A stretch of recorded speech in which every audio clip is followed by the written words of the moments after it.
Radio Caracas Televisión presenta Primer Plano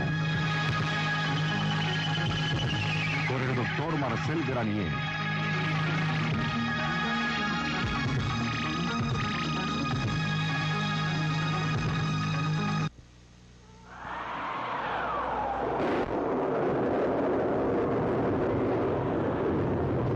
Ahí viene la historia, nuestra historia.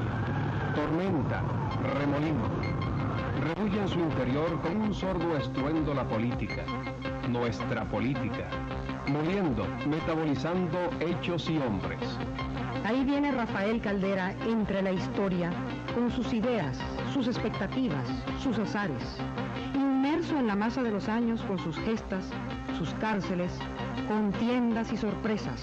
Desde 1916, desde San Felipe, desde San Ignacio y la Universidad Central, desde la UNE, el Partido de Acción Nacional, las cátedras de Sociología y de Derecho del Trabajo, desde la Procuraduría General de la República, del Congreso, desde la Presidencia de la República. Viene Caldera con la historia desde la fundación de COPEI, de la democracia cristiana, de la Unión Interparlamentaria Mundial. Viene de Bello, de la síntesis de su vida, su obra y pensamiento. Viene de sus libros, de la Organización Internacional del Trabajo, del ensayo, el periodismo y la exégesis histórica. Viene de la academia, de la lucha contra la dictadura. Viene del sistema, de su construcción, de la democracia, de las instituciones. Viene del devenir de los tiempos, del continuo rito social, político, perenne, infinito del poder. Ese instinto biológico que encuentra su causa y su instrumento en todas las actividades humanas, con su fundamental objetivo, la gloria, basada a menudo en la renuncia a todo lo mortal. Ahí viene, él, Rafael Caldera, en el rebullir sordo y geológico de los tiempos, con su pesada y grande responsabilidad histórica, propia de los hombres signados por un gran destino democrático, inmerso en un país atormentado por la época, en medio de la tormenta política, viene a nosotros esta noche para un momento de juicio y reflexión a Primer Plano. Buenas noches, amigos. De acuerdo a todas las encuestas de opinión pública que se hacen en el país, el venezolano más respetado, el venezolano más admirado, el venezolano que más venezolanos quisieran ver como su presidente es el expresidente Rafael Caldera. Por eso he querido invitarlo esta noche a Primer Plano, donde tradicionalmente hemos dado cabida a todas las expresiones del pensamiento, para conversar un poco sobre un caso que, aunque ha caído de nivel por las discusiones recientemente, tiene una importancia fundamental para la democracia venezolana, el llamado caso Sierra Nevada. El caso de Sierra Nevada no es si algunos funcionarios se cogieron o no se cogieron una comisión, porque eso aparentemente, según muy altos funcionarios, aparentemente ha venido ocurriendo desde tiempos inmemoriales en la administración pública venezolana. En el caso del Sierra Nevada están en juego dos concepciones de la política, aparentemente. Por una parte hay quienes consideran que la probidad en el manejo de los dineros públicos debe ser una prioridad, y por otra parte hay quienes consideran que todo esto no es más que una conjura, una confabulación de intereses para destruir a un hombre. Yo quisiera, dentro del espíritu de lo que ha sido Primer Plano siempre y con el respeto que se merece cualquier persona y mucho más un expresidente de la República, conversar con usted, presidente Caldera, sobre este tema y sobre algunas de las acusaciones que han salido. No quisiera que el programa se limitara simplemente a un interrogatorio, a un cuestionamiento sobre las acusaciones que le han hecho. Creo que debemos aprovechar nuestro tiempo mejor. Y quisiera que oyésemos también las razones por las cuales el caso del Sierra Nevada ha movido a personas como usted, como el expresidente Rómulo Betancourt, como tantos otros en el país, dentro y fuera de Acción Democrática, dentro y fuera de COPEI. ¿Qué es lo que ustedes creen que es lo fundamental y por qué han tomado partido tan claramente? Y quisiera también que contestara a las acusaciones que sus adversarios le hacen. Desde luego, Marcel, después de agradecerte la invitación a este programa tan seguido por la opinión pública venezolana, te manifiesto que estoy dispuesto a responder con la mayor sencillez, con la mayor claridad a todas las preguntas que se me hagan, por desagradables que pudieran ser. Comentaba con unos amigos que en alguna ocasión a don Rómulo Gallego, siendo presidente de la República, que me daba quejas por las caricaturas del gráfico, le dije: presidente, perdóneme el atrevimiento de darle un consejo, no le dé importancia a esas cosas. Yo puedo darle ese consejo a pesar de ser mucho menos y mucho menor que usted, porque desde que saqué la cabeza me han dado palos, de manera que estoy acostumbrado. Tengo la piel curtida, afortunadamente, no es que no sienta. Hay personas que creen que porque me ven moderado y tranquilo no soy emotivo. Soy profundamente emotivo y es un defecto de familia. En mi casa contaban que mi abuelo, que era un hombre muy vigoroso, muy trabajador, muy enérgico, lloraba con mucha facilidad. Tenía una emotividad fundamental. Pero la vida pues lo va curtiendo a uno y lo va enseñando a recibir todas las cosas y todos los ataques con serenidad. Ahora, te quería decir pues que en primer lugar yo no tengo ni autoridad, ni motivo, ni razón para hablar por el presidente Betancourt. Yo voy a hablar por mí, no sé lo que él piense, no sé lo que él esté en este momento meditando o haciendo. Sé que su partido está atravesando un momento realmente difícil y no soy yo nadie para inmiscuirme en eso. Ahora, lo que es muy curioso y lo que el público venezolano debe entender es lo siguiente. Hay un consenso general en que los niveles de corrupción a que se llegó en el periodo de gobierno que terminó en marzo de 1979 fueron de una excepcional magnitud. Y mucha gente hasta ha llegado a compararlo con los peores tiempos de la dictadura. Naturalmente, lo grave de esta situación es que va de boca en boca. Uno oye a mucha gente en todos los sectores que le dice: pero bueno, esto no se va a castigar, esto no se va a sancionar, se va a permitir que estas cosas se realicen sin que haya ningún mecanismo para hacerle frente. Y ya he repetido muchas veces que estos son hechos de inmediato difíciles de comprobar. Hay muchos mecanismos para eludir los sistemas de prueba. Entre esos mecanismos pues están los testaferros, las cuentas numeradas, muchas cosas. De manera que con frecuencia la evidencia se va creando después, cuando se va viendo el sistema de vida, las circunstancias, las acciones de los supuestamente implicados. El caso de Sierra Nevada surge como un caso en el cual hay unas evidencias muy fuertes de un hecho realmente reprobable, y tan reprobable que creo que hasta los propios implicados han tratado de justificar su conducta, pero no de justificar el hecho. Ahora, en momentos en que los mecanismos del Estado de Derecho empiezan a funcionar, surge una estrategia.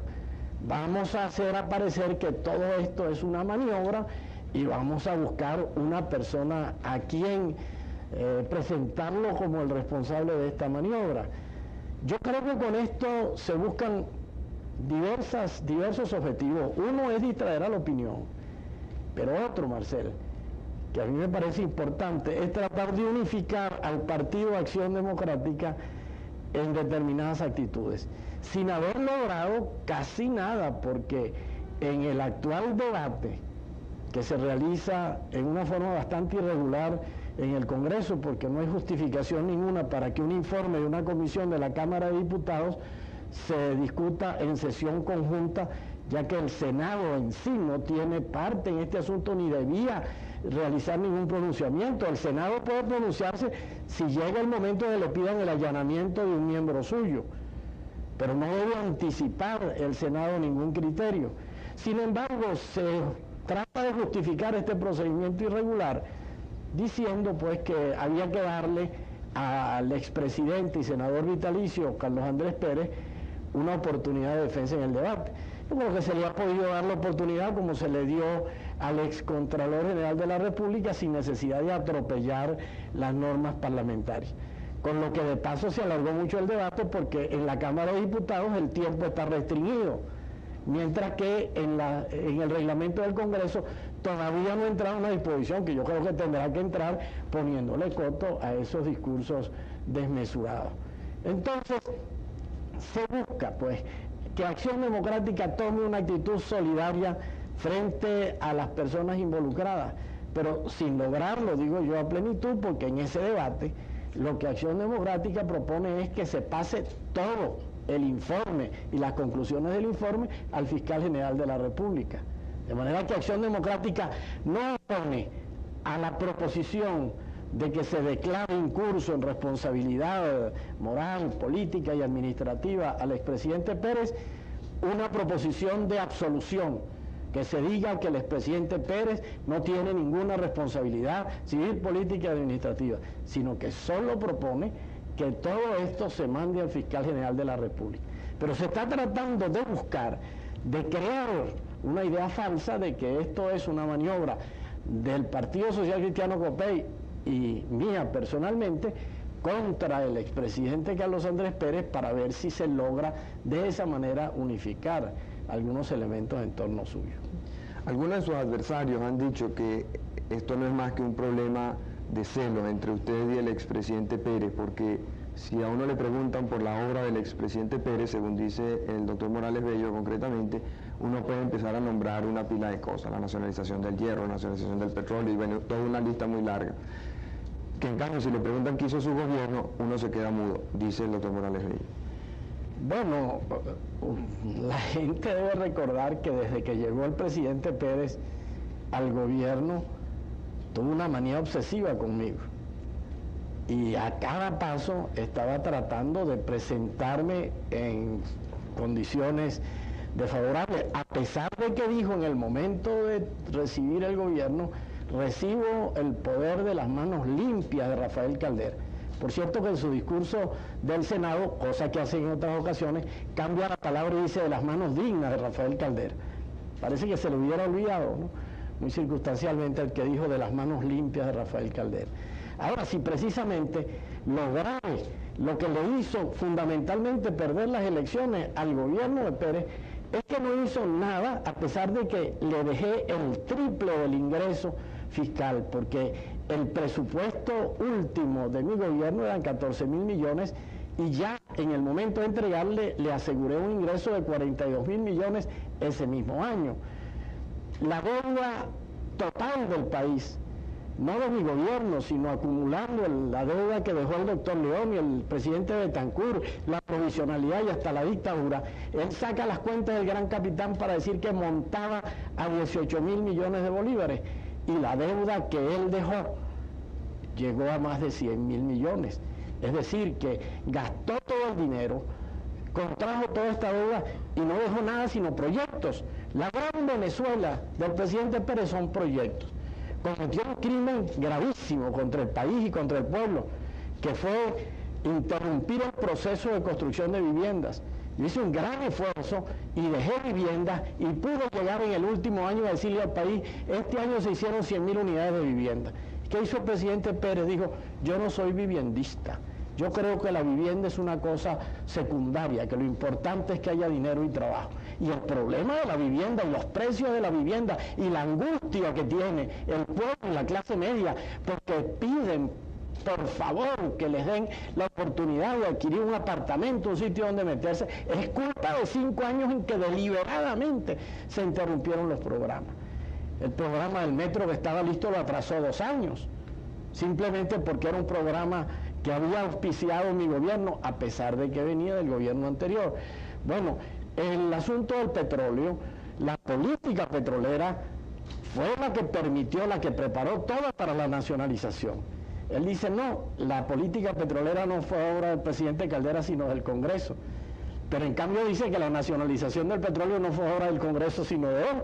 Siendo así que más bien el Congreso tuvo que defender los derechos del país frente a la nacionalización. ¿Y qué hizo? Que al firmarse la ley, celebró contratos con las compañías transnacionales sobre mercadeo y tecnología, de las que no consultó a nadie, ni siquiera nos informó a nosotros, y de las que salieron las transnacionales ganando más dinero del que ganaban antes cuando tenían las concesiones. De manera que lo más ridículo es el argumento de decir que las transnacionales están atacando a Carlos Andrés Pérez porque nacionalizó el hierro y el petróleo. Pero señor, si las transnacionales salieron ganando más dinero después de la nacionalización del hierro y del petróleo por la política del presidente Carlos Andrés Pérez. Claro, no es el momento de entrar a discutir el gobierno de él, el gobierno mío. Mis obras están a la vista. En Caracas la vialidad urbana se interrumpió cuando yo dejé el gobierno. Nosotros hicimos el 100 pies, el distribuidor Barán, el segundo piso de la autopista, el enlace de la autopista del Este con la avenida Boyacá, la avenida Boyacá. Hicimos una inmensa cantidad de cosas para tratar de facilitar el tránsito en Caracas. Durante el gobierno del presidente Pérez no se hizo nada por aliviar este problema del tráfico en Caracas, haciendo vías que tenían que continuarse haciendo con rapidez. Nosotros hicimos, por ejemplo, el inicio de la autopista hacia La Lagunita, hacia El Hatillo, hacia estas urbanizaciones del sureste de Caracas, hicimos el túnel. Eso se paró, quedó en proyecto. Y todas las cosas están en proyecto. ¿Cuáles son las obras de la Gran Venezuela que están hechas?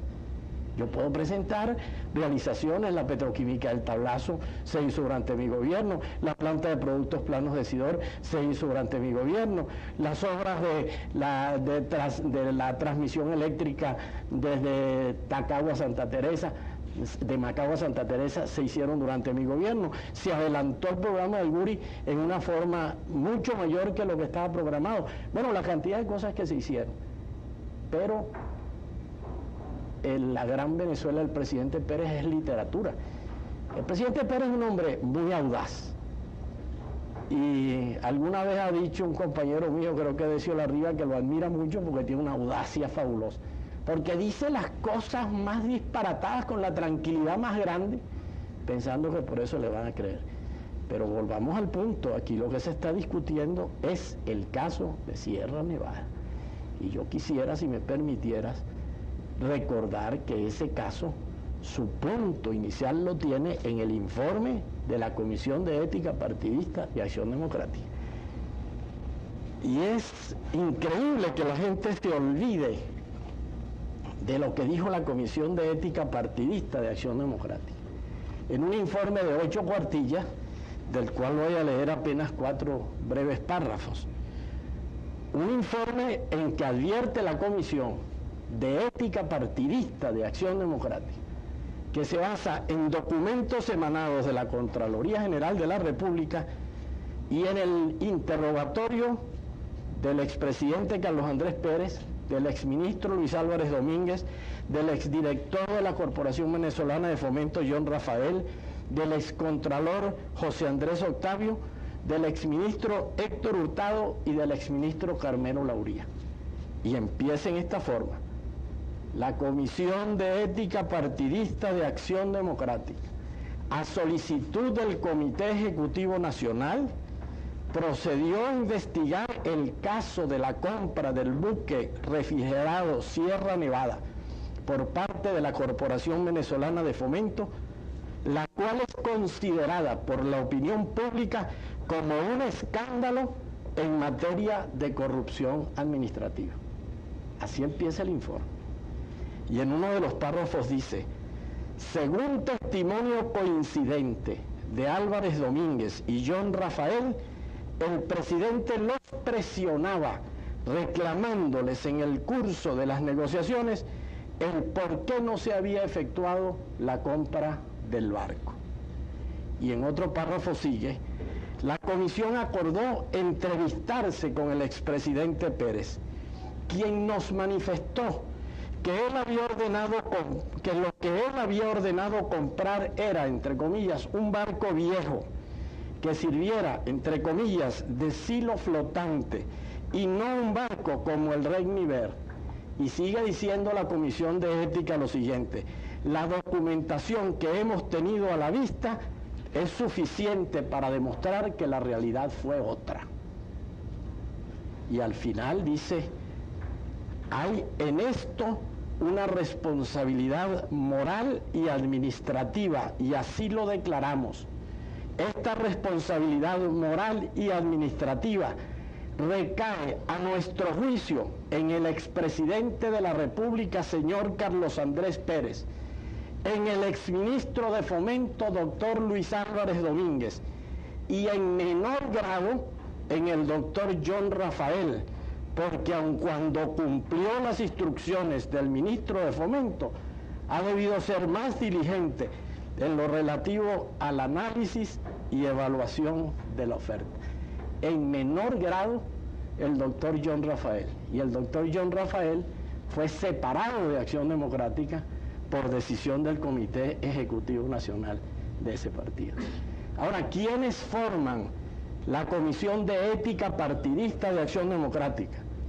El doctor Marcos Falcón Briceño, el señor Juan Herrera, importante dirigente sindical, el doctor Luis González Herrera, el doctor Blas Brunicelli, exministro del presidente Pérez, director de la Academia Nacional de la Historia, y el señor doctor Andrés Eloy Blanco Iturbe, hijo del gran poeta Andrés Eloy Blanco. Cualquiera que lea el informe de la Comisión de Ética Partidista de Acción Democrática puede aceptar que lo que se trata es de una confabulación, de una maniobra mía, que yo haya manejado a esos señores, que son bien conocidos por sus antecedentes, por su reputación, que fueron escogidos para la Comisión de Ética Partidista de Acción Democrática para darle confianza a la opinión pública de que Acción Democrática iba a velar por la honestidad de su gente. Yo creo, caramba, que se necesita perder completamente la perspectiva para dejarse envolver por esa maniobra del presidente Pérez y de sus asesores, que por cierto, yo no voy a emitir ningún calificativo sobre el doctor David Morales Bello y sobre el doctor José Manso González. Voy a limitarme a decir que los que conocen bien la vida política y la vida jurídica en Venezuela saben perfectamente de quiénes se trata. Estos señores han urdido la maniobra de que Rafael Caldera inventó esto de que está maniobrando para tomar como chivo expiatorio al expresidente Pérez. A mí me duele como venezolano, sea quien sea el responsable de los hechos, el que hayamos retrocedido tanto en punto a moralidad administrativa. Porque si bien se puede aceptar la tesis de que no hay perfección, de que no ha habido perfección en los periodos anteriores, es falso, es absurdo, es injusto, es inaceptable pretender establecer una igualdad entre lo que ocurrió en el periodo, en el quinquenio de 1974-79, con cualquier circunstancia que haya ocurrido en los quinquenios anteriores. Y yo he encontrado gente muy honorable, muy respetable, y me atrevo a mencionar uno de ellos, porque estoy seguro de que él no se molestará con que lo recuerde. Gente como el doctor Isaac J. Pardo, que me ha dicho, estoy abrumado por la circunstancia de que nuestra generación luchó para que hubiera en Venezuela un gobierno decente, para que se lograran unas conquistas fundamentales, y de repente se presentó esa situación reprobable, inaceptable, vergonzosa. Entonces aparece este hecho que se juzgue. Yo he dicho que yo no soy acusador ni juez del presidente Pérez, que lo juzguen quienes deben juzgarlo, pero que lo juzguen de acuerdo con su conciencia, que si están convencidos de que ha habido corrupción, procedan en consecuencia, que si están convencidos de que no ha habido corrupción, sino que la conducta del imputado o de los imputados ha sido limpia, pues que obren también en consecuencia. Ahora, a mí no me van a acobardar, a amenazarme con una campaña de difamación para que yo diga lo que no debo decir, que creo que todo ha sido un engaño, que todo ha sido una fábula, que todo ha sido una farsa, ni mucho menos a que trate de hacer que mi partido, que ha sido muy prudente en esto, porque hasta en la comisión que se nombró en la Cámara de Diputados, no solo no quiso la presidencia, sino que tuvo un solo representante, y en el debate ha tenido hasta ahora una sola intervención, para que mi partido vaya a echarle tierra. Y eso sí creo yo que es grave. Yo me ufano de conocer al pueblo venezolano. Lo que el pueblo venezolano vería como realmente muy feo sería que se le echara tierra a todos. Señores, aquí no ha pasado nada, vamos a dejar esto tranquilo. No, son muchas las voces que me han llegado diciéndome, como a uno de los dirigentes del país, caramba, ustedes tienen una responsabilidad muy grande porque el país no aceptaría que se llegara a una componenda para esconder las cosas que tienen en la vista. Que esto se pueda aprobar o no se pueda aprobar. Yo he dicho que la prueba indiciaria a veces es la única prueba, que en algunos casos la prueba indiciaria es, como decían los viejos autores, grave, precisa y concordante, y es muchas veces la única prueba. El doctor Morales Bello ha tenido la audacia de decir que esa era una prueba de los tribunales fascistas. Es muy fácil tratar de responder a un argumento jurídico diciendo que eso lo hacían los fascistas. Los tribunales fascistas no necesitaban de eso. Condenaban porque condenaban, le imponían confesiones a los reos, buscaban testigos que dijeran lo que querían que dijeran. La prueba indiciaria es muy vieja. Y pueden abrir el libro del doctor Angulvariza, Cátedra de Derecho Procesal Penal, creo que fue tu profesor, fue el mío también, fue profesor de muchos de nosotros, en que dice que es una prueba que llega a ser la prueba capital, porque si no se pudiera decidir un proceso por la prueba indiciaria, se quedarían muchos delincuentes impunes, y que por eso la jurisprudencia universal la acepta. Vamos a cumplir unos compromisos. Al regreso, quisiera que durante este receso pensara en una expresión de ese gran filósofo español que fue José Ortega y Gasset. Ortega y Gasset decía que el político era fundamentalmente un hombre de acción, a diferencia del intelectual, y que era un hombre escrupuloso, no podía ser un hombre de acción. Y él, en cierta forma, entiendo yo, en Mirabeau, el político, le perdona al político la falta de escrúpulos, porque él dice que los escrúpulos llevan ineludiblemente a la inacción. Y como en el país en estos momentos hay queja por la inacción, y hay mucha gente que le gustaría ver que estuviesen ocurriendo muchas cosas, que se estuvieran construyendo esas viviendas de las que usted nos habló, que se estuvieran mejorando los servicios públicos, que la gente tuviera más trabajo, tuviera más bienes que consumir, tuviese mejores oportunidades. Puede que en este pensamiento de Ortega y Gasset haya bastante más sabiduría que la repugnancia que al principio le inspira a uno. Vamos a cumplir unos compromisos y ya volvemos.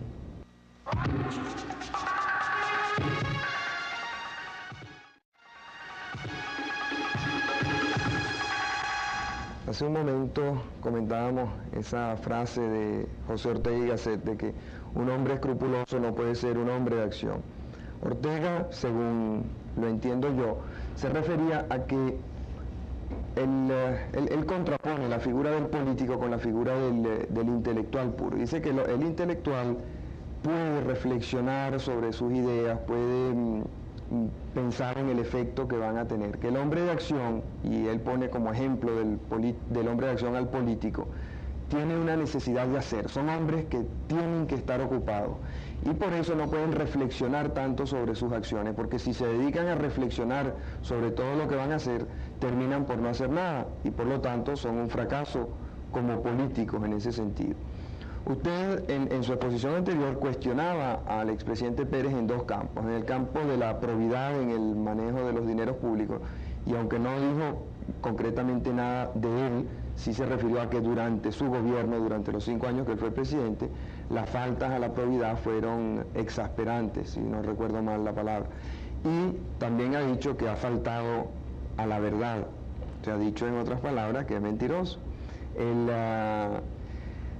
Dentro de esta concepción que señala Ortega del político, encuadra muy bien la figura del expresidente Pérez.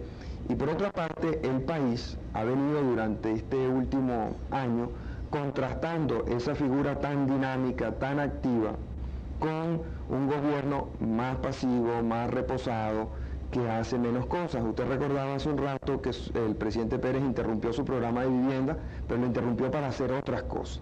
La gente siente que los programas del expresidente Pérez están interrumpidos, pero que no se están haciendo muchas cosas. Bueno, el ilustre filósofo español José Ortega y Gasset fue un formidable escritor. Recuerdo que un profesor mío jesuita, el padre Víctor Iriarte, me recomendó que lo leyera a pesar de no compartir sus ideas. Y de 18 años compré la primera edición de las obras completas de Ortega y las leí con gran satisfacción. Ahora, Ortega en política no tuvo éxito. Su concepción de la política y hasta su personaje no fue un éxito, porque Mirabeau, a quien él señala como el político 100%, fue un fracaso en definitiva en el proceso revolucionario en el cual participó. Yo creo peligrosa la idea de que para ser político hay que no tener escrúpulos, y pertenezco a una corriente que se esfuerza en establecer la prioridad de la norma moral sobre el interés político. Puede que haya fallas en el cumplimiento de esta norma, pero es uno de los principios básicos de la concepción demócrata cristiana: la moral por encima de la política. Por otra parte, en relación a la preocupación intelectual y a las reflexiones, yo creo que el político, sobre todo si pretende ser estadista, tiene que meditar las acciones a fondo para realizarlas. Eso de disparar primero y apuntar después es un fracaso en todos los órdenes, en todos los países y en todos los tiempos. Un gran político venezolano le decía una vez a uno de los dirigentes más importantes de mi partido, hace algunos años: Rafael no hubiera sido presidente si no tuviera esa manía de Andrés Bello, si hubiera dejado la academia y esas cosas y se dedicara exclusivamente a la política. Yo creo que la política es un arte muy noble y que cuando se ejerce exclusivamente como tal, pierde un poco de esa nobleza, que hay que vincularla con ideales, con principios, con normas. Cuando iniciamos nuestra lucha política nos decían: ustedes no llegarán nunca, porque para llegar hay que irse por el vericueto, no se puede ir por el camino recto. Dios nos dio la oportunidad de comprobar que por el camino recto se podía llegar. Ahora, el caso del presidente Pérez es muy peculiar. Usted habla de las acciones, de la actividad del presidente Pérez. El presidente Pérez hacía como que hacía, y no trabajaba los días de trabajo, pero los domingos entonces hacía una reunión en Miraflores. Y decía: este hombre trabaja hasta los domingos. ¿Cuáles son las obras que realizó? Yo quisiera verlas. Lo que hay son programas iniciados que para realizarlos suponen contraer obligaciones crediticias por un orden mucho mayor del que ya está establecido. Cualquiera de las obras que dejó el presidente Pérez, iniciadas o en proyecto, para hacerlas suponen préstamos muy grandes que todavía tendrán que subir el nivel de endeudamiento del país. Ahora, él daba esa impresión. Yo recuerdo, yo recorrí todos los barrios de Venezuela en mi campaña electoral y por eso pude llegar a Miraflores, pero yo los recorría caminando poco a poco, me paraba en una casa, saludaba a la familia, entraba, me tomaba una tacita de café, algunas veces jugaba una partida de dominó en un rancho, o me comía un sancochito de gallina por allá en un barrio, o recuerdo mi famosa sopa de caraotas negras en un cerro cerca de Caricuao, por allá cerca de Macarao, en casa de un dirigente nuestro sindical a quien llamamos el millonario, porque es un tipo muy fachendoso, a pesar de que es muy pobre y muy humilde. Pero él daba la impresión de que hacía mucho más porque andaba corriendo. Yo no sé de qué se daba cuenta, si andaba corriendo por las calles y no tenía ni tiempo de hablar con la gente. Bueno, lo mismo ocurre en muchas cosas. Me hizo recordar un carácter que definía la filosofía que yo estudiaba como activo agitado. Y decían que era el tipo que no se puede parar, que tiene que estar constantemente en movimiento aunque no haga nada. Yo comprendo que eso contrasta con la manera de ser del presidente Herrera, que probablemente es la idea envuelta en su pregunta. Yo tengo fe en la labor que va a realizar el presidente Herrera y en la que está realizando. Soy solidario y estoy dispuesto a defenderla. Ahora, dentro de mi partido, mi papel es inquietarme, es reclamar, es pedirle. Cuando hablo con un ministro no es decirle qué maravilla, qué bien lo está haciendo, sino tienes que hacer esto, tienes que hacer lo otro, el país necesita, el país reclama. y yo espero que se va a realizar una gran labor. Ahora, el ejemplo ese del político perfecto, el hombre sin escrúpulos y entregado a esas cosas que realiza acciones sin meditar en ellas, ese yo creo que es un tipo de político que tiene que ser superado y que es superado por la realidad de países que quieren realmente adelantar, realizarse, desarrollarse. Yo comprendo que esa obsesión que tiene el presidente Pérez frente a mí es porque representamos dos Venezuelas diferentes. Él representa esa idea de que el venezolano tiene que ser irresponsable, alborotado, gritón, vocinglero, que se mueve para acá y para allá.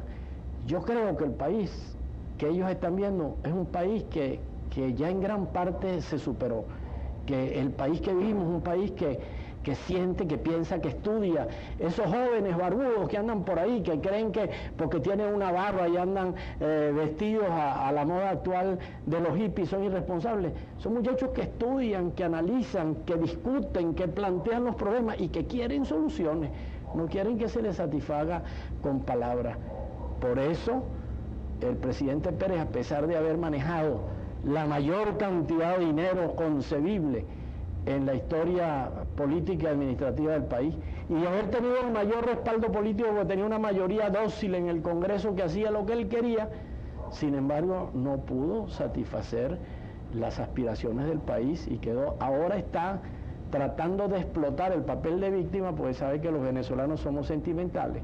Cuando vemos a un tipo que parece como víctima, entonces nos da lástima y le manifestamos simpatía, y entonces está tratando de jugar a ese papel de víctima en este momento para tratar de reconstruir una popularidad.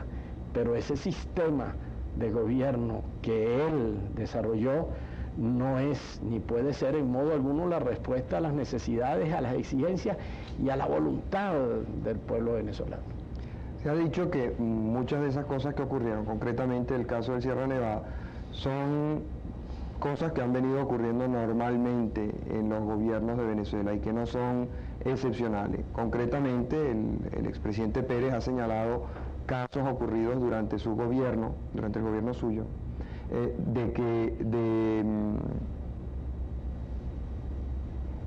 donde ocurrieron violaciones a normas éticas que ahora se invocan en el caso del Sierra Nevada. Él, por ejemplo, ha señalado que usted quemó 6.000 expedientes que estaban en la oficina de quejas y reclamos y que esas eran denuncias de corrupción administrativa que habían formulado ciudadanos invitados por usted y que después usted no atendió a eso y que para que no quedaran las pruebas de nada de eso mandó a quemar los expedientes. Ha señalado otros casos, no sé si usted quisiera referirse a en este momento. Sí. Esta es la cosa de más peregrina y de más mala fe, es decir, yo he tratado de referirme siempre con consideración y respeto al presidente Pérez, pero no puedo decir que el colmo de la mala fe es el decir que yo he encubrido de que yo quemé expedientes para que no se revisaran actos de corrupción.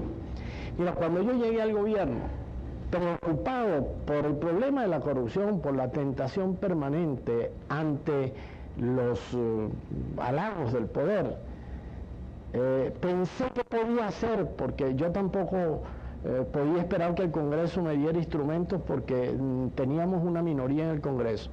Entonces designé a un funcionario, a una persona, como comisionado especial de la Presidencia de la República para recibir las denuncias, quejas y reclamos que a mí me vinieran y para tramitarlas ante los organismos correspondientes.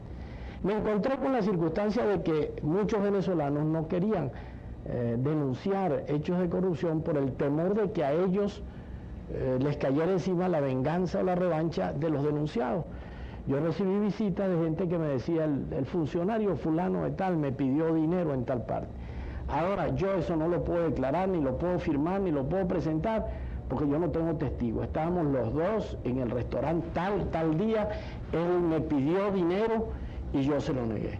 Bueno, si la persona era realmente merecedora de crédito y los datos que me daba me hacían fe, el funcionario era destituido de inmediato, sin poderse anunciar al país porque yo tampoco tenía pruebas y hasta a mí mismo podía un funcionario de esos demandarme diciendo que yo lo había calumniado.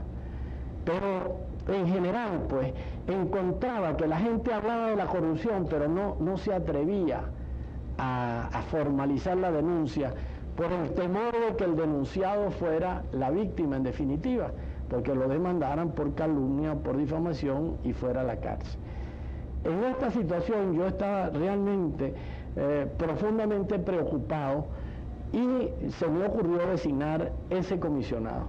Pero para que el comisionado, que fue un militar retirado, que estaba recientemente salido de las Fuerzas Armadas y que era persona que gozaba de una amplia reputación de honestidad en el seno de las Fuerzas Armadas, pensé en que lo mejor era designar una comisión de asesores completamente ad honorem, que no cobraron nunca un céntimo por esta función honorífica que se les daba. Pero pude conseguir que me aceptara un grupo de venezolanos que están por encima de toda sospecha. Y yo te voy a pedir que me permitan leer la lista porque la he enunciado varias veces, pero unas veces se me olvida uno, otras veces otro, y no quiero que se me olvide ninguno. El comisionado del general retirado Alberto Monserrate Pérez.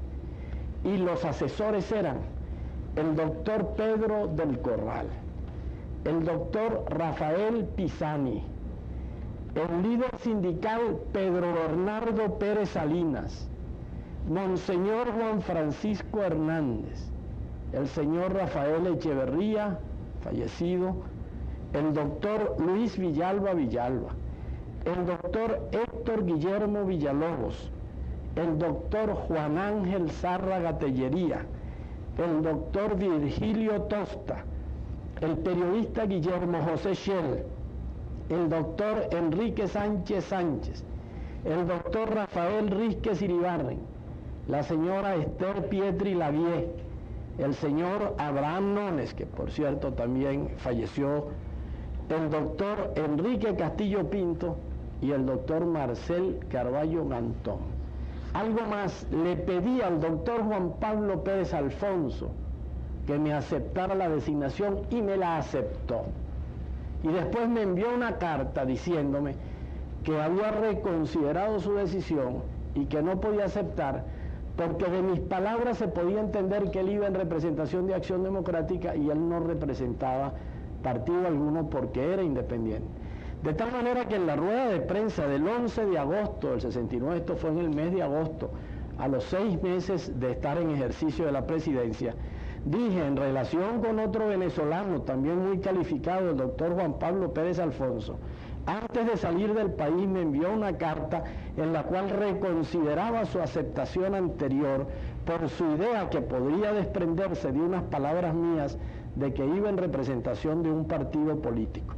He tratado de ponerme en contacto con el doctor Pérez Alfonso en el exterior, rogándole reconsiderara su decisión y asegurándole que no se trata aquí de representaciones de partidos, sino de prestación de una labor de responsabilidad altamente personal y de índole ampliamente nacional. ¿Puede haber alguien que se imagine que con esa lista de personas yo tenía el propósito, la intención o podía encubrir actos de corrupción que se me designaran?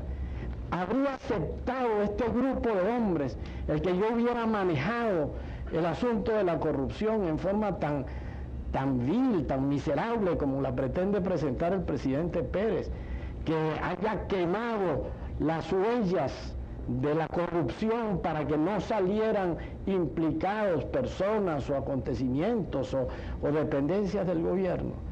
Lo que sí se hizo es lógico, cada vez que el comisionado recibió una denuncia, o era verbal, o era escrita, o como fuera, en que el denunciante se acogía a la confidencialidad que yo había prometido en el decreto en que creé la comisión y que había reiterado varias veces, se tramitaba el asunto ante el órgano que fuera. Por ejemplo, si era algo delictivo se mandaba a la PTJ, si era algo de algún reclamo administrativo se mandaba al órgano respectivo, pero lo mandaba el comisionado bajo su responsabilidad. He recibido una denuncia en tal sentido, sin decir fulano de tal denunció. Pero después temimos que esas cartas, que eran cartas dirigidas a mí o al comisionado, pudieran servir para ejercer venganzas, se pudieran aprovechar, porque en alguna ocasión ocurrió que citaron al tribunal, al comisionado, para que dijera quién había formulado una denuncia en un determinado caso con el objeto de proceder contra él. Entonces llegamos a la conclusión de que como no eran documentos, no eran expedientes, no eran procesos, sino cartas cuyo objeto ya había sido cumplido, lo más prudente para cumplir nuestra palabra de la confidencialidad era que se destruyera. Ese es el asunto de los documentos. Y repito, se necesita mucha mala fe, mucha perversidad para presentar este hecho como si yo hubiera estado tratando de tapar hechos de corrupción. Y ocurre algo más. El propio presidente Pérez dice, un distinguido venezolano me dijo que él habló una vez con el presidente Caldera y le dijo que había mucha corrupción. Y el presidente Caldera lo que hizo fue mandarle al comisionado, al general ese retirado, que es un general muy importante, que fue inspector general de las Fuerzas Armadas, para que hablara con este señor, y este señor le dijo no, que él no iba a hacer ninguna denuncia concreta. Bueno, ¿qué debía yo hacer? Varias veces, no un distinguido venezolano, varios distinguidos venezolanos de distintas corrientes políticas dieron hay corrupción. Inmediatamente llamé al comisionado y le dije, mira, el señor fulano de tal o el doctor fulano de tal dice que hay corrupción. Visítelo o llámelo para que le diga cuáles son los indicios que él tiene y de qué casos para investigar. Desgraciadamente, ninguno quiso nunca hacer ninguna imputación concreta, cosa que es realmente muy lamentable. Ahora yo me pregunto, ¿por qué cuando llegó el presidente Pérez a Miraflores lo primero que hizo fue acabar con esa comisión? Sin sustituirla con nadie. Él dice, el Congreso no me dio leyes, pero el Congreso lo manejaba él. El Congreso le dio poderes extraordinarios para que él hiciera lo que quisiera con la economía y con las finanzas del país. El Congreso le aprobó todas las medidas económicas, créditos adicionales, todo lo que quería. Se va a justificar ahora diciendo que el Congreso no le dio esas leyes para combatir la corrupción. Lo que ocurrió en realidad fue presentar unos proyectos tan malos, tan llenos de defectos, que sus propios autores no se atrevieron a llevarlos adelante. Pero este asunto de los expedientes, repito, es demasiada malignidad, el buscar a ver qué me sacan a mí, porque señores, aquí se trata de que se han presentado casos graves de corrupción. Entonces, en vez de defenderse, dicen, no, Caldera, y entonces como tratan de buscar, una de las cosas que se les ocurre es esta, creando una novela, una leyenda sobre el asunto de la quema de los expedientes. Los otros casos que han mencionado, todos han sido investigados durante el periodo del presidente Pérez, no es que han sido investigados bajo el gobierno copellano que los ha tapado. En el periodo del presidente Pérez se investigaron todos los casos que ellos han tratado de invocar después, y en todos están ahí los expedientes, están los resultados, y la verdad es que el reiterar esa mención es desconocer todo el trabajo de examen que se hizo. El presidente Pérez dice que mi gobierno no fue bien investigado porque la Contraloría no tenía poderes cuando yo era presidente, y que él fue el que llevó al Congreso la ley de Contraloría para darle grandes poderes, y que él sancionó el reglamento que le dictó el doctor Mussi. Pero el presidente Pérez es como ese fenómeno de político que tú mencionabas, porque él se olvida que él hizo salir a José Mussi de la Contraloría. Se está jactando de que él le dio al Contralor poderes, y cuando el Contralor los quiso ejercer le hizo la vida imposible y lo obligó a irse. En cambio, el Contralor que estuvo durante mi periodo, el doctor Manuel Vicente Ledesma, fue muy ajustado, muy severo. Eso sí, un hombre de buena fe, a quien se le daban las explicaciones y averiguaba mucho, y que tenía en la Contraloría un personal que todo era de oposición. Pues no es solamente que el Contralor no fuera copellano, sino que todo el personal, con muy contadas excepciones, quizá 4 o 5 personas, era formado con militantes de los partidos de oposición. Vamos a cumplir unos compromisos. Al regreso quisiera referirme a algunos de esos casos que usted mencionó, la presencia de agentes de la Agencia Central de Inteligencia en organismos policiales y de seguridad del Estado, el caso de las comisiones de Sidor y la Ferrostal, y el caso de la compra de los buques Independencia 1 e Independencia 2. Parece que los barcos están presentes en todos nuestros... ¿Cómo no? Lo que pasa es que uno está limpio, como que las cargas son distintas, y otros están... Ya volvemos entonces.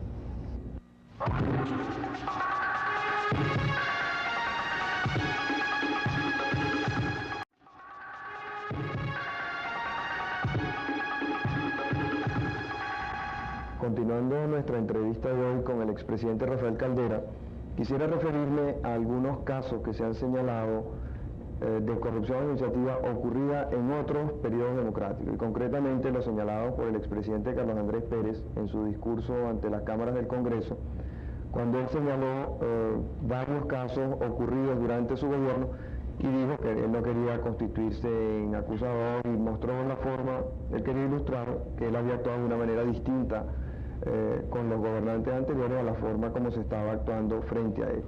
Entre los casos hay varios que llaman la atención. Uno, él se refería a la presencia durante su gobierno, presidente Caldera, de agentes de la Agencia Central de Inteligencia en organismos policiales y de seguridad del Estado. Consideraba él que esto era muy grave y que él había tomado las medidas necesarias para terminar con esa iniquidad.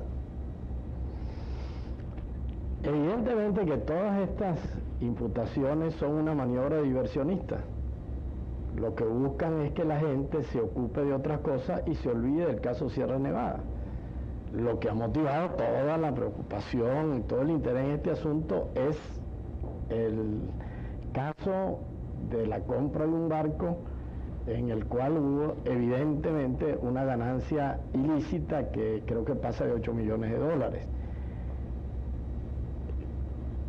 Cuando se plantea ante el Congreso, que lo plantea Acción Democrática a petición del presidente Pérez, se nombra la comisión con intervención de Acción Democrática, presenta el informe la comisión, sería que el presidente Pérez esperaba por alguna razón que no alcanzo a precisar el que el informe iba a serle favorable.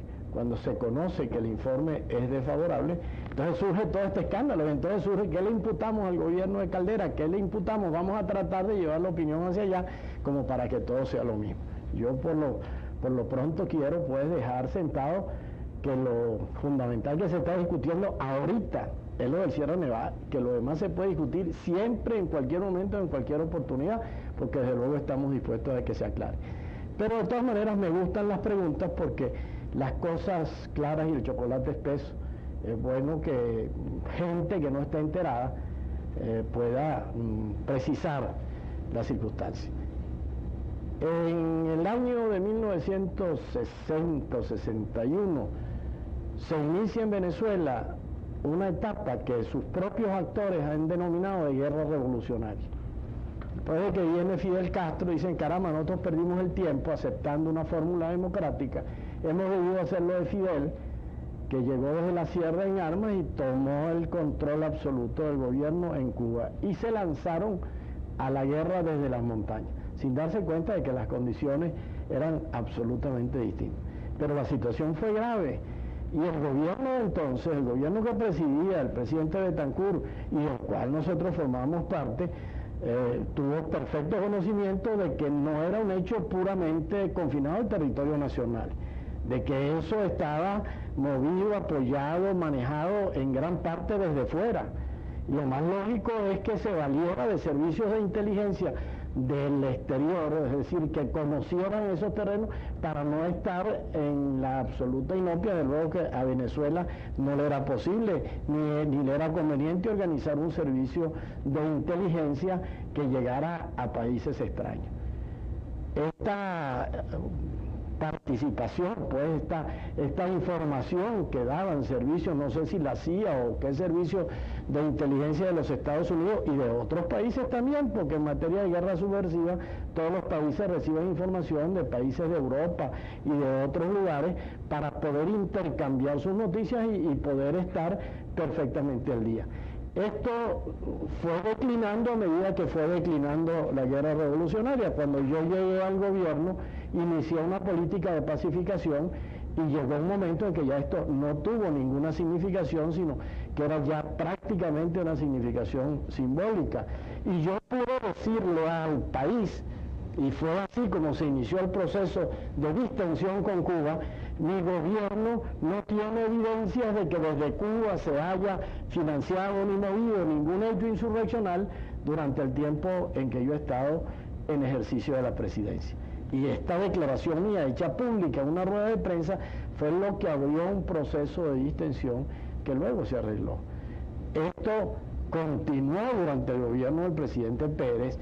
El jefe de la DIN, cuando el presidente Pérez estaba en el gobierno, estuvo en Estados Unidos intercambiando informaciones y puntos de vista con los funcionarios o con los agentes de información del gobierno norteamericano. Él dice ahora, yo encontré un agente de la CIA y lo eliminé. Parece ser que tomó esa decisión después de que el New York Times sacó una información en que decía que el presidente Pérez, siendo director general o ministro de Relaciones Interiores, había colaborado con la CIA. Entonces, como una de esas reacciones emotivas y espectaculares de parte de él, esto cesó. Bueno, cesó, yo no sé hasta qué punto, yo no sé si el presidente Pérez podría atreverse a asegurar que durante su periodo de gobierno en Venezuela no había ningún agente de la CIA, así como tampoco creo yo que podría asegurar que no había ningún agente de los servicios de información soviéticos, o tampoco se podría atrever a asegurar que durante su gobierno no había en Venezuela ningún agente de servicios de información de otros países, porque sería desconocer la realidad del mundo. Pero esto revela pues la ligereza con que procede el presidente Pérez, la audacia con que hace formulaciones. Yo he dicho, bueno, si él quiere que se haga una investigación, que se haga, a ver desde cuándo vinieron aquí agentes de la CIA a prestar colaboración en servicios de información, que se vean las épocas y que se analice todo.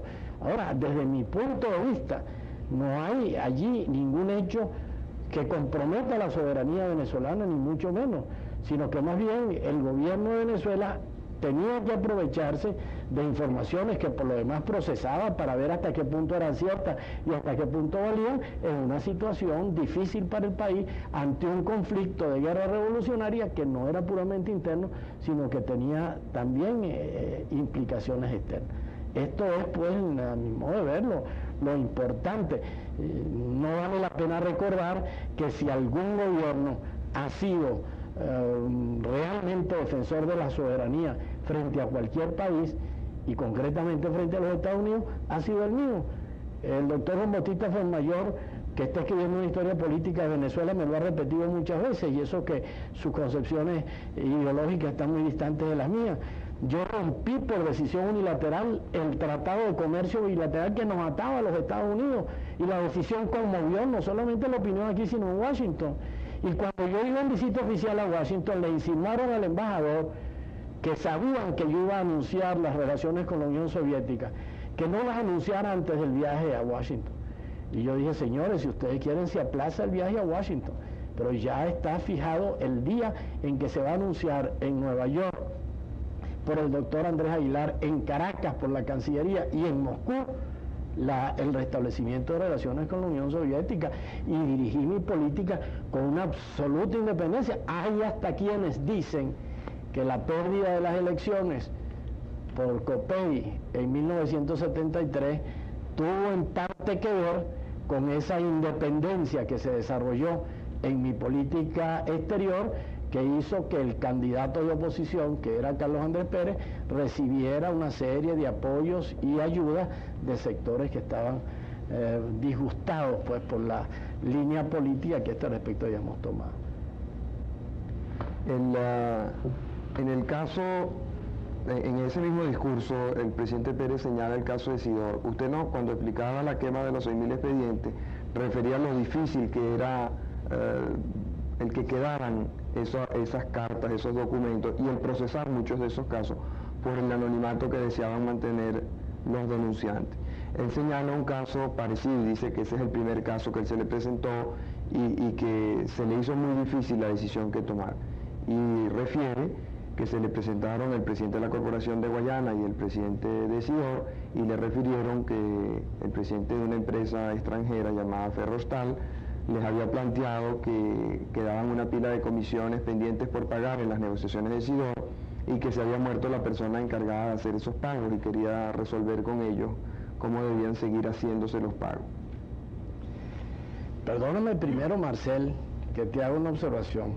Tú dices la quema de los 6.000 expedientes. Fíjate cómo una mentira repetida muchas veces llega a penetrar hasta en la gente de mejor fe. Tú me estás hablando de quema de 6.000 expedientes, cosa que es absolutamente falsa. Pero lo han dicho tanto estos señores que ya se repite sin uno darse cuenta. Mira, el caso de Sidor y de Ferrostal te lo podría contestar brevemente. Cuando yo llegué, había habido un escándalo sobre el proyecto de establecimiento de la planta de productos planos de Sidor. Había habido incluso un gran debate parlamentario al respecto. Yo no quise actuar por una motivación política partidista ni decir si esto lo iba a hacer el gobierno de León y yo no lo hago, sino que designé una comisión de alto nivel, integrada por 3 personas que son bien conocidas y bien respetadas en este país.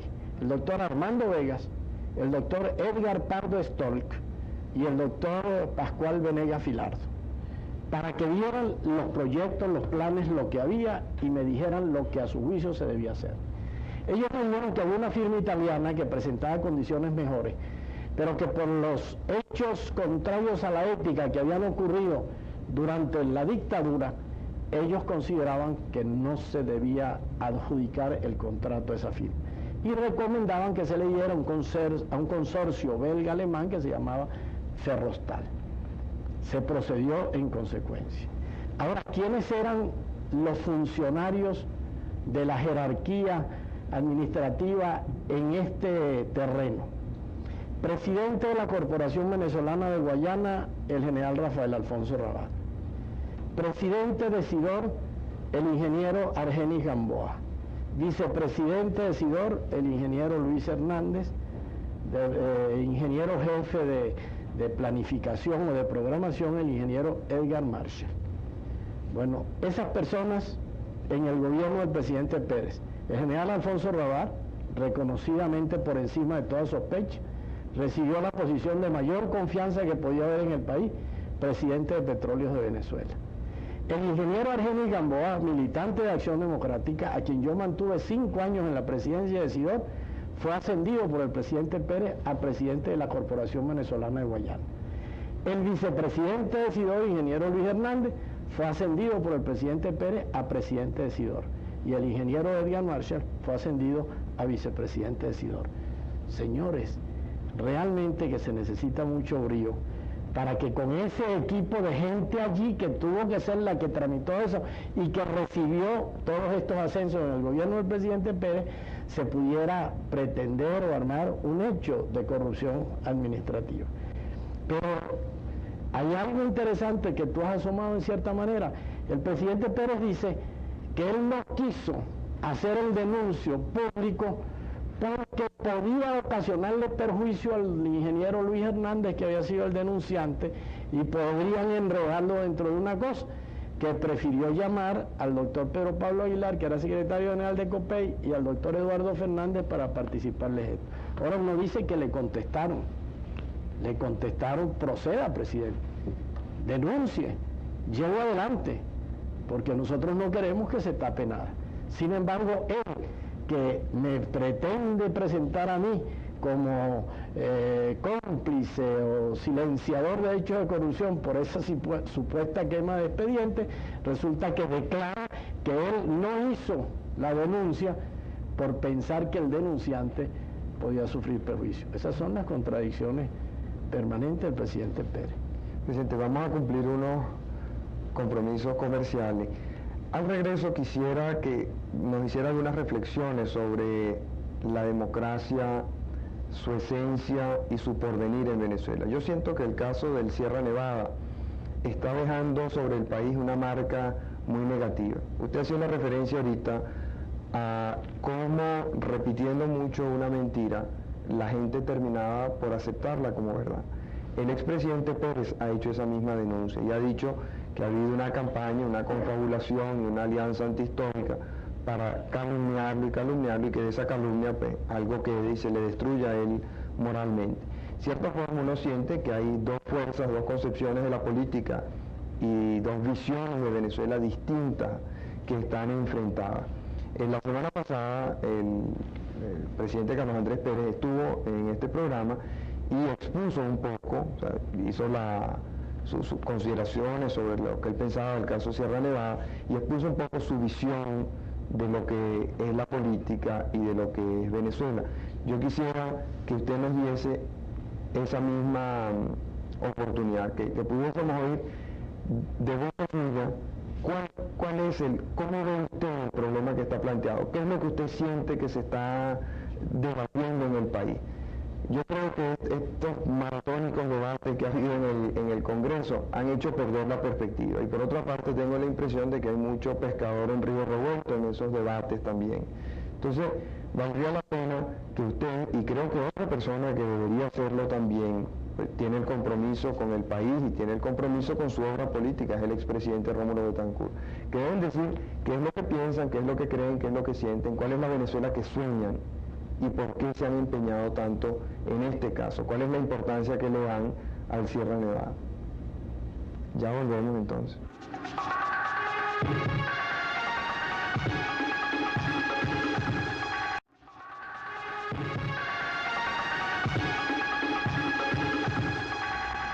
Hace un momento comentábamos con el presidente Caldera que mucha gente se siente confundida con este debate del Sierra Nevada, no sabe mucho lo que está pasando, intuye que hay un duelo de titanes. Por una parte lo ven a usted luchando porque condenen a Carlos Andrés Pérez, porque le sigan el juicio, porque salga todo esto para afuera, y por otro lado lo ven a él defendiéndose, atacándolo a usted.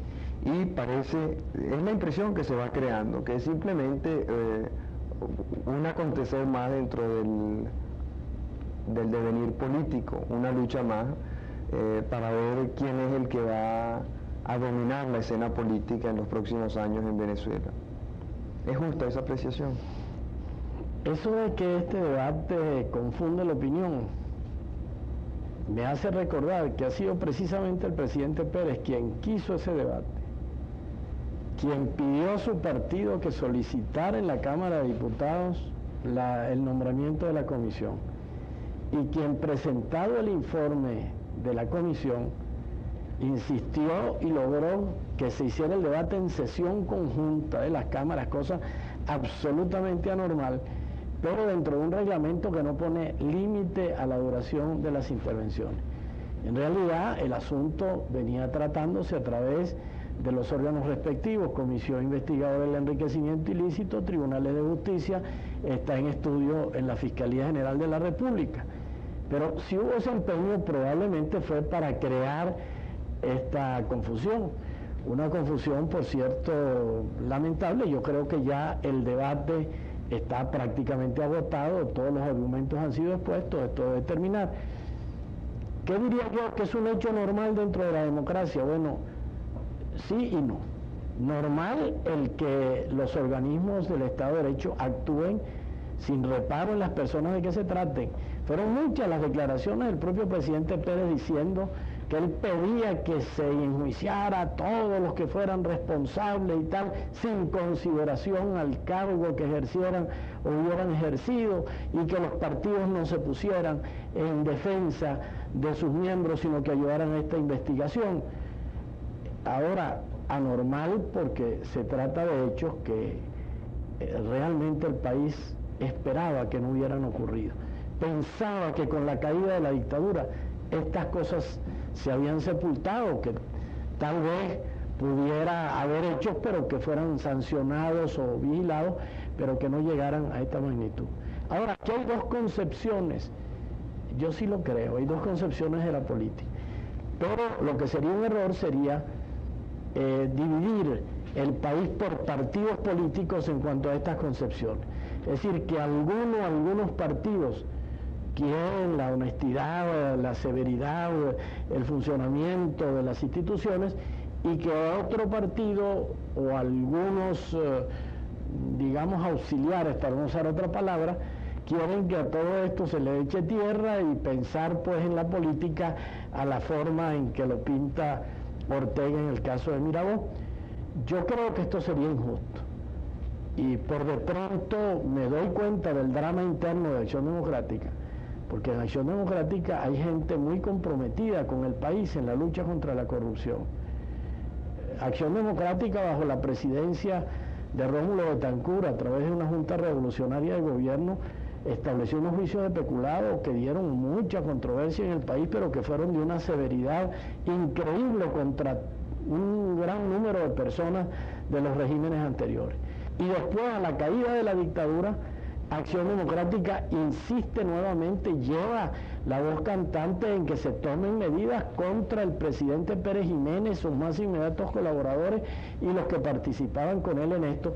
Menos mal que se estableció un recurso a la Corte Suprema de Justicia que en muchas circunstancias moderó las decisiones y remedió una serie de situaciones que se habían creado. Bueno, una gente con esos antecedentes se encuentra en un drama de conciencia cuando se le hacen imputaciones a gente suya, a la que le han dado su confianza y a la que le han dado su respaldo. Y entonces les plantean el drama o apoyar a su compañero porque es un líder de prestigio, de garra, porque puede significar o ha significado mucho en el partido, o mantener una actitud principista que tienda a que las cosas se aclaren. Y repito, no olvidemos que esto empezó formalmente por el informe de la Comisión de Ética Partidista de Acción Democrática. Yo leí aquí los nombres de los integrantes, leí los párrafos y la justificación de su pronunciamiento. Ahí no se trata de maniobras, de maquiavelismo. Las personas que suscriben aquello son personas que en el seno de Acción Democrática y en el país gozan de mucho respeto. Entonces, yo creo que el país que está viendo esta situación nueva y que ha tomado aspectos verdaderamente espectaculares a través de este debate planteado en una forma hasta cierto punto absurda, porque no tiene por qué el Senado pronunciarse por un informe de una comisión de la Cámara de Diputados, tiende a llevar esa confusión. Y el deber nuestro es el de tratar de que el país no se confunda, el de que el país no pierda la visión de las cosas. ¿A usted le gustaría ver enjuiciado, condenado y preso al expresidente Pérez? Esa es una pregunta realmente muy difícil de responder para mí. Yo lo que deseo es que el procedimiento se lleve adelante en la forma correcta y que conduzca a la solución que la conciencia de los magistrados indique. Estas frases generalmente se toman como hipocresía, pero yo no tengo deseo de mal para el presidente Pérez. Yo realmente desearía estar convencido de que el presidente Pérez es inocente. Y ¿lo cree? Ahí está el problema. Si yo estuviera convencido de que el presidente Pérez es inocente, sentiría en mi conciencia el deber de salir a defenderlo y de decir, este hombre es víctima de una maniobra y aunque sea mi adversario político, yo lo defiendo. Y no es la primera vez que dentro de la lucha política en Venezuela ha ocurrido que adversarios políticos muy enconados han hecho actos de reconocimiento de sus adversarios. ¿No debería ser al revés, presidente, que si estuviera convencido de que es culpable saliera a combatirlo? Yo he manifestado lo que debo manifestar y no creo, pues, a pesar de toda la maniobra que lo persigue, y quizá por eso mismo, convertirme yo en el acusador, tomar yo el papel protagónico en este asunto. ¿Por qué se está buscando señalarme a mí como el autor de la maniobra? Porque se quiere plantear precisamente el asunto como un debate personal entre Carlos Andrés Pérez y Rafael Caldera. Aquí no se trata de un enfrentamiento entre Carlos Andrés Pérez y Rafael Caldera. Aquí se trata de un asunto, de un caso que ha conmovido a la opinión y que en el pensar de mucha gente es apenas un hecho dentro de una grave situación de corrupción y que llega a las alturas en su planteamiento cuando la Comisión de Ética Partidista designada por su propia organización política lo señala en una forma tan categórica como lo dijo en las frases que yo he leído. No se trata, en este caso hemos reñido muchas veces y seguramente nos encontraremos muchas veces en la lucha política y el planteamiento sobre cuál de los dos gobiernos respondió más a las exigencias del país de su planteamiento, pero si yo lo hice durante el gobierno del presidente Pérez, pedimos muchas veces en el Congreso que se nombraran comisiones para que analizaran los planteamientos de ambos gobiernos y siempre nos lo negaron. Pero ese no es el debate actual. En este momento no está planteado un pleito entre Carlos Andrés Pérez y Rafael Caldera. En este momento lo que está planteado es un procedimiento que el Estado de Derecho reclama frente a un hecho indudable de corrupción administrativa como fue el hecho de la Sierra Nevada, donde se podrá discutir o argumentar sobre si fulano o perencejo tienen o no tienen responsabilidad o mayor responsabilidad. A mí me desconcierta el hecho que señalé al principio, que la Comisión de Ética Partidista de Acción Democrática dice que el doctor Jean Rafael es menos responsable que el presidente Pérez y que el ministro Álvarez Domínguez. Y sin embargo, el doctor Jean Rafael ha sido ya separado del partido Acción Democrática. Esas son cosas que tienen que preocupar al país. Pero todo esto es la democracia.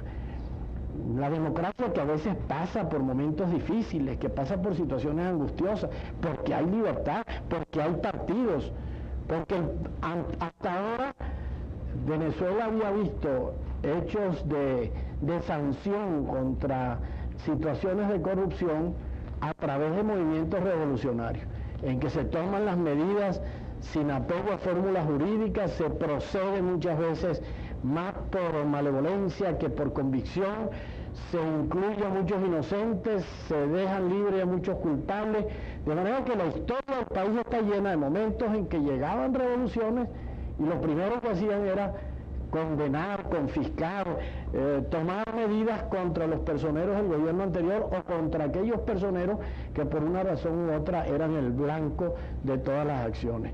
Aquí se plantea una situación distinta. Hay una democracia que quiere seguir siéndolo con toda sinceridad, que ha demostrado su vitalidad a través de ya 5 periodos constitucionales y que se siente obligada a llevar adelante esos mecanismos. Y realmente el venezolano medio, el venezolano de la calle debe pensar que sería muy grave, y no quiero mencionar países, pero hay otros países de América en que una supuesta democracia admite que los presidentes se enriquezcan, que los gobernantes se enriquezcan, que se hagan negocios, que se atropellen y después se tape eso con política demagógica, especialmente en materia exterior. Yo creo en el país, yo tengo fe en mi país, yo tengo fe en la democracia venezolana. La democracia venezolana está pasando un momento nuevo e indudablemente difícil, pero lo va a superar, lo tiene que superar. Yo no tengo el compromiso de ser tan diplomático como usted. Es más bien tengo que decir las cosas como directamente como sentí que usted la estaba diciendo. México es un país muy interesante, es una democracia muy peculiar y que ha provocado muchas especulaciones en Venezuela. Al principio del gobierno del presidente Pérez, mucha gente pensó que aquí Acción Democrática se convertiría en el PRI mexicano y tuvo ese temor. Ahora en México, donde muchos analistas políticos señalan que los presidentes se enriquecen ilimitadamente, tiene una institución que es la no reelección. Entonces el hombre se enriquece en el poder, pero después le es mucho más difícil disfrutar del poder que le da la riqueza, porque si lo va a ejercer, lo tiene que ejercer por interpuesta persona, pero esa interpuesta persona tiene la posibilidad de hacerse más rico que sus mecenas y por ende tener más poder. Caemos en el tema de la reelección entonces. ¿Qué opina usted de la reelección de los presidentes en Venezuela? Cuando elaborábamos el proyecto de constitución, hubo una tesis a lo mexicano de no reelección absoluta. Y hubo otra tesis que era la tradicional en América Latina, en los sistemas democráticos, de no reelección por el próximo periodo constitucional. Estaban envueltos, desde luego, planteamientos y consideraciones. Era visible que entre los que sostenían la no reelección absoluta había cierta preocupación de que el presidente Betancur, que era el hombre fuerte de Acción Democrática, el partido que tenía la mayoría, entregara el poder para prepararse a recibirlo de nuevo al cabo de 5 años. Y pensaban que esto podría ser reminiscencia de situaciones que hubo en la Primera República, en el caso de los hermanos Monagas, que no fue conveniente para el país. Yo intervine en las conversaciones y llegué a plantear la fórmula de la no reelección por 2 periodos. Es decir, que el que ha sido presidente no pudiera hacerlo sino después de que pasaran 2 periodos de la terminación de su mandato. Esta fórmula tuvo un antecedente, porque existió en Costa Rica. En Costa Rica después cayeron en la no reelección absoluta, que es gravísimo, un país pequeño, con pocos dirigentes, con un periodo de 4 años. El presidente Carazo no puede volver a ser presidente más nunca, y probablemente al terminar su mandato es cuando esté en mejores condiciones de poder aspirar en el futuro por la experiencia que ha logrado, por la autoridad que tiene, etc. Esta fórmula mía fue aceptada, con la idea de que el presidente, al terminar, como no puede ser de inmediato candidato presidencial para el periodo siguiente, tiene que pasar una especie de cuarentena, tiene que estar más o menos, y para eso se dio la fórmula del senador vitalicio, que por cierto la han atacado algunos en estos días, pero quisiera advertirles que después de incorporar a la Constitución encontramos algo muy bello, y es que Bolívar la propuso en el Congreso de Angostura. No fue acogida en la Constitución de Angostura, pero en los documentos, en su proyecto de Constitución estaba que el expresidente de la República sea senador, y los senadores de la Constitución bolivariana eran vitalicios.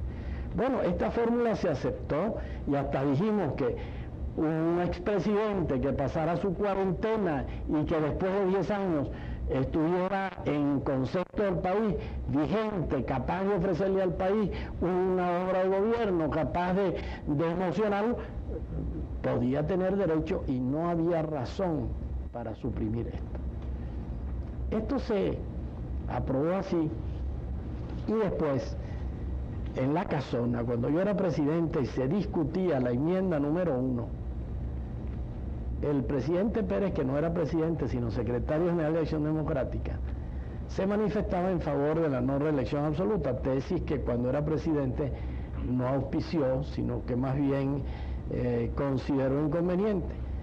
Y se planteó el debate, y en aquel momento altos dirigentes de Acción Democrática dijeron que consideraban injusto con el país impedir que, si un ciudadano que había hecho una buena labor estaba en condiciones de prestarle un nuevo servicio, se le impidiera. Ahora pues, por aquí y por allá, es lógico, es perfectamente esta supuesta candidatura presidencial mía, de la que me preguntan en todos los países donde llego, porque es la pregunta obligada de cada periodista que me interroga en Noruega, o en España, o en Berlín Oriental, o en cualquier parte, o en Bolivia. Me dicen, ¿usted va a ser candidato la próxima vez? Esa supuesta candidatura me trae muchas enemistades, porque afortunadamente las encuestas demuestran que gozo de bastante aprecio y de bastante credibilidad en el país, pero hay mucha gente que quisiera pues prepararse una vez cerrando un camino que ve. La cuestión es que eso no está resuelto todavía, pero evidentemente yo tengo que, eso es lo que me dicen, que yo me quede de arriba en las nubes, allí pontificando como una figura. En primer lugar, eso no está conmigo. Yo he sido un luchador toda mi vida, y espero morirme siendo un luchador de altura, respetuoso de los principios de las personas, pero un luchador. Bueno, y en segundo lugar, pues que evidentemente el aparecer pues como una posibilidad, lógicamente supone todas esas maniobras. Pero apartemos eso, volvamos al país, enfoquemos las cosas como son, vamos a ver si le hacemos frente a la literatura tremendista. Yo me esfuerzo en combatir esa idea de que a cada paso la democracia venezolana está en peligro. Señores, entonces, ¿qué fue lo que creamos? Creamos una entelequia, una cosa falsa, o creamos algo que el pueblo lo siente, que el pueblo lo quiere, que la gente lo desea. Yo creo que la democracia venezolana está radicada especialmente en la voluntad del pueblo, que puede que diga, critique, que esté en desacuerdo con algunos, pero que siente que la libertad vale mucho, y que con la libertad, a través de los partidos y de los sindicatos, a pesar de que sus problemas sean muchos, tiene mayor posibilidad de resolverlos que a través de la dictadura. Pues si algún pueblo sabe de dictadura de Venezuela, yo algunas veces comentando por allá en países latinoamericanos digo que nosotros hemos hecho todos los cursos de dictadurología, porque sabemos de todas las formas y de todas las modalidades de dictadura, y la verdad es que sabemos que siempre empiezan ofreciendo mucho y arreglando las cosas inmediatas. La dictadura del 48 llegó, tapó los huecos de la autopista del Este, adelantó la autopista de Caracas a La Guaira, hizo una cosa y después cayó en lo de todos, en la corrupción, en el compadrazgo, en el personalismo y en la no resolución de los problemas del pueblo. Usted ha hecho una referencia al tremendismo y yo quisiera terminar el programa con una pregunta en relación con este tema que me preocupa mucho y que creo que usted mejor que nadie podría aclararlo. Se ha dicho que en esta confabulación contra el expresidente Pérez, la Corte Suprema de Justicia está precomprometida de antemano, o sea que ya tienen una decisión tomada, que el Congreso tiene una decisión tomada de antemano antes de oír al presidente Pérez y que la Corte Suprema de Justicia está ya comprometida políticamente a tomar una decisión en determinado sentido. Se han señalado amistades entre el presidente del Congreso y el presidente de la Corte, ellos han dicho que es cierto, que es verdad, que son muy amigos, y ha quedado un poco un ambiente como negativo. Siento que cada día que pasa, este tipo de comentarios se va generalizando, y creo que es lo más dañino que puede haber para la democracia, es cuando se empieza a cuestionar las instituciones, la honestidad de los dirigentes y además ya la independencia de los poderes. Yo creo que esta es otra parte de la maniobra. ¿Qué se persigue con esto? En primer término, como primer objetivo, tratar de acomplejar a los magistrados de la Corte, como para que se abstengan de tomar una decisión porque les crean la sospecha de que están predeterminados. Si esto no se logra, el segundo objetivo es tratar de desacreditar al más alto órgano judicial del país. Nosotros decíamos que esto estaba previsto, que estaba arreglado de antemano. Yo defiendo a la Corte Suprema de Justicia, la defiendo con autoridad, no solo porque me ufano de haber sido ponente del artículo de la Constitución que dice que la Corte Suprema es el más alto tribunal de la República y que contra sus decisiones no se dará recurso alguno, no solo por haber sido el ponente del sistema para allanar diputados y senadores que se estableció en la Constitución, que ponen un previo pronunciamiento de la Corte antes de que la Cámara respectiva tome su decisión para quitar la impresión de que pueda ser un acto puramente político, sino porque conozco y respeto a los hombres que integran el Supremo Tribunal de la República. Porque cuando fui presidente de la República, guardé un respeto sacrosanto frente a la Corte, y de eso puedo dar fe, bueno, todos los miembros de la Corte, pero para mencionar uno, el doctor Martín Pérez Guevara, simpatizante de Acción Democrática, que fue presidente de la Corte Suprema de Justicia cuando yo estuve en el gobierno. El presidente que ha guardado más respeto, más consideración, más atenciones para la Corte Suprema de Justicia fui yo, a pesar de que decidieron en contra mía por 8 votos contra 7 el célebre asunto del veto a la ley que creó el Consejo de la Judicatura, porque a mi modo de ver estaba planteado en términos inconvenientes e inconstitucionales, como después lo reconocieron sus propios proyectistas. Yo he intervenido en la elección de los 5 magistrados que nombró el Congreso el año pasado, pero en esta forma pedí autorización a mi partido para plantearle al doctor Gonzalo Barrios, a fin de que se lo hiciera al Partido de Acción Democrática, la necesidad de nombrar 5 magistrados que no fueran militantes de partido, que tuvieran su plena independencia, que pudieran... E hicimos un trabajo laboriosísimo. Los otros partidos dicen que eso se cocinó entre AD y COPEI. No, la verdad es que es muy laborioso encontrar los candidatos en que se coincidiera. Unas veces coincidíamos en un candidato, hablábamos con él y no nos aceptaba, como un candidato muy distinguido del Estado Lara, a quien íbamos a proponer para fiscal general de la República, y me dijo con mucha razón: yo vivo muy feliz en Barquisimeto, no pueden ustedes pedirme que me vaya a vivir a Caracas. Bueno, ese nombramiento fue laborioso, pero no para poner gente de partido ni gente que estuviera a la orden de lo que le dijéramos, sino todo lo contrario, para buscar gente que robusteciera esa imagen de independencia de la Corte. Ahora, que el presidente de la Corte sea amigo del presidente del Congreso, pero lo absurdo sería lo contrario. Sería absurdo en un país en que el presidente de la Corte Suprema y el presidente del Congreso de la República no fueran amigos, o que si se encontraran no se saludaran para que la gente no dijera. No, cada uno tiene su independencia y cada uno tiene su criterio. Y ahí hubo un caso, el caso del exgobernador Diego Arria, en que hubo opiniones divergentes en el seno de la Corte, pero no alineados por razones de partido. Hubo gente de Acción Democrática y de COPEI y de URD que actuó o que pensó de una determinada manera, y gente de los mismos partidos que tenía una opinión distinta. Yo creo que hay que defender la autoridad de la Corte, y es mal camino el de un litigante, presunto litigante, que trata de descalificar al juez, a menos que, y me permite esta anécdota, aunque ya este diálogo va demasiado largo, pero la anécdota es muy interesante. El doctor Alberto Díaz, que fue un magistrado muy honorable y de mucha experiencia como litigante en el oriente del país, me dijo que una vez tenía un pleito que estaba para decisión y venían las Navidades. Y su cliente le dijo: yo quiero mandarle un regalo al juez con motivo de las Navidades. Y entonces él le dijo a su cliente: no, por Dios, no se te ocurra mandarle, ese es un hombre honorable. Si tú le mandas un regalo, es capaz de decidir en contra nuestra porque se siente bajo sospecha.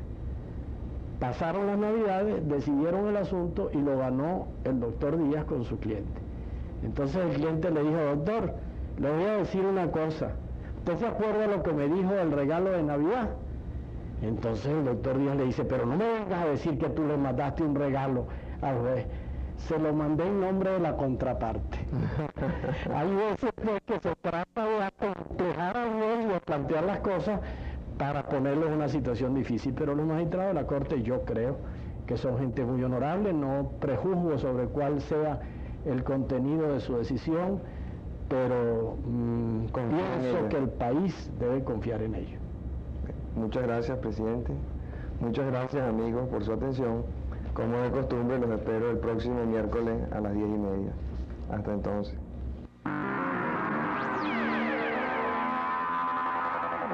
Radio Caracas Televisión presentó Primer Plano con el doctor Marcel Granier.